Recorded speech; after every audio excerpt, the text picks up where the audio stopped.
अभी हाल ही में अंडमान आइलैंड गई थी और वहाँ जाते टाइम मैंने अपनी बेटी के लिए पता करने की कोशिश की थी कि मोशन सिकनेस कितनी होती है, कौन सी अंडर वाटर एक्टिविटीज़ कर सकते हैं, पर मुझे ऐसी कोई जानकारी किसी वेबसाइट पे ठीक से नहीं मिली, इसलिए मैं ये वीडियो बना रही हूँ।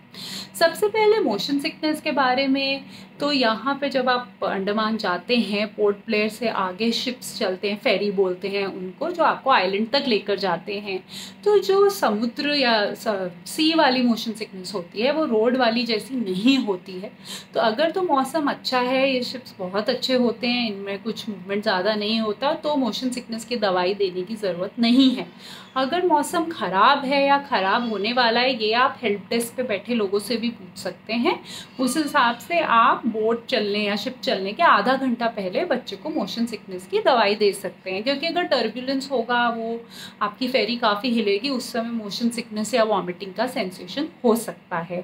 फिर भी मैं रिकमेंड करूँगी जाने से पहले आप अपने पीडियाट्रिशियन से दवाई लिखवा सकते हैं, और अगर ज़रूरत है तो ही दीजिएगा।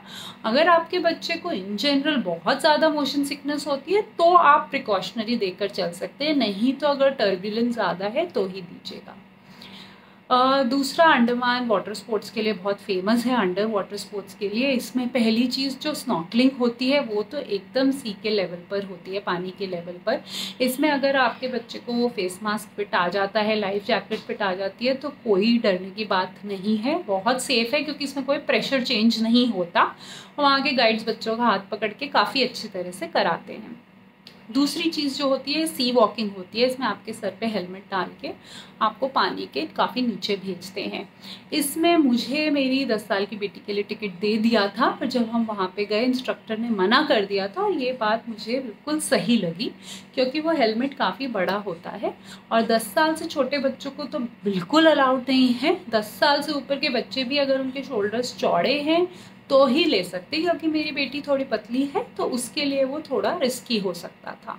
दूसरा चीज़, जब पानी के नीचे जाते हैं तब ईयर में भी प्रेशर चेंज होता है, तो छोटे बच्चों के लिए तो बिल्कुल नहीं। आइडियली 12 से 13 साल से उम्र के ऊपर बच्चों के लिए है, पर 10 से 12 साल के बच्चे अगर थोड़े वेल बिल्ट हैं तो आप करा सकते हैं। तीसरी चीज़, स्क्यूबा डाइविंग, ये भी 10 साल से छोटे बच्चों के लिए नहीं है।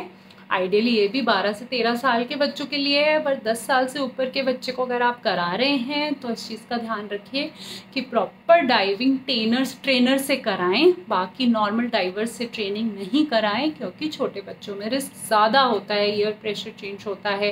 तो जो ट्रेनिंग कर रहे हैं वो प्रॉपरली सर्टिफाइड होने चाहिए, और अगर कुछ भी डाउट है तो आप रहने दीजिए, क्योंकि सबसे पहले सेफ्टी है, बच्चे आगे भी ये सब कर सकते हैं। तो 10 साल से नीचे के बच्चों में बिल्कुल नहीं, 12 से 13 साल के ऊपर के उम्र के बच्चों, उम्र से बड़े बच्चे कर सकते हैं।